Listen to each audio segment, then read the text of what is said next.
Hello class, Anthony Arvizu. I just want to apologize real quick for the internet connection. I've tried fixing it. If the video skips, I apologize. However, I did look at both the plaintiff and the defendant's videos, and I think they both made very compelling arguments. However, in this case, when it comes to the case of Dr. Joanne Sebastian versus Lori Chapman and the other patients involved, I ruled in favor of the plaintiff. The reasons why is for under the Health Insurance Portability and Accountability Act, or HIPAA, it states in paragraph 2-8 that sharing patient information, you must obtain authorization before using or disclosing patient information, except to provide treatment or services for that patient. It also states later in 2-13 under research that you cannot access PHI or patient healthcare information to recruit participants or conduct research unless the Human Subjects Board approves the authorization or IRB has waived the authorization requirement. And in this case, when you review both the doctor side and the plaintiff side, neither of these were action was taken. So not only did they give somebody else patient information, but they did not get the approval or the authorization to do so. Now I looked at it as me as a patient myself. Would I want my doctor sharing information with another organization without me knowing or without my authorized doctor signing off on it?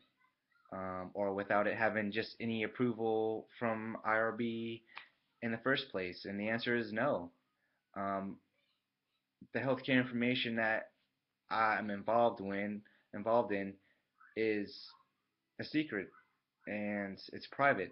And for that information to be out there without me knowing or without anybody knowing kind of puts a burden on me, and it kind of makes me vulnerable, and it could jeopardize my life in the long run.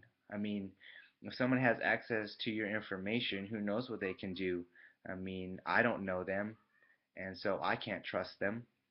So it's something that if the doctor would have done in a way that was professional and through the chain, I like to call it through the chain of command, and went through, then I would be okay with it. However, when you look at it and review the case, that was not the case. It was information that was shared that he took upon to share with a different organization. Now, I was also looking at some other stuff and realized that releasing information to an undesignated party, so in this case, the other organization, it is a HIPAA violation. And because of this violation, it states that only the exact person listed on the authorization form may receive patient information.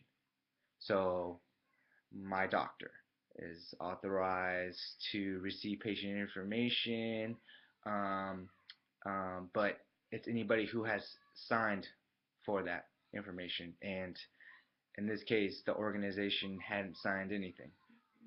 I look at it as this as well.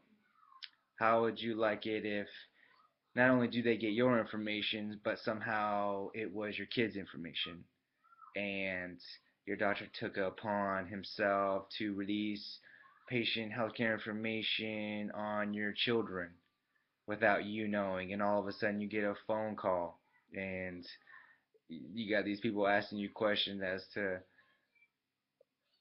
trying to help you with treatment and stuff like that for your kids. I mean, you have no clue what's going on. You didn't even know. So I just had to say that as a person, and as a juror, I um, believe that the defendant was wrong. He was wrong in this instance, and whatever the precaution is to justify his actions, I believe is the next step. However, the plaintiff has to just keep in mind that everything will work out in the long run, and now they can just look forward to making sure and always being aware of their PHI and their information and making sure it's not getting in somebody else's hands. So I just want to thank you, and again, sorry for this video if it's like off. This is the very first time I've done this, so I just want to thank you, and I hope this is what was required.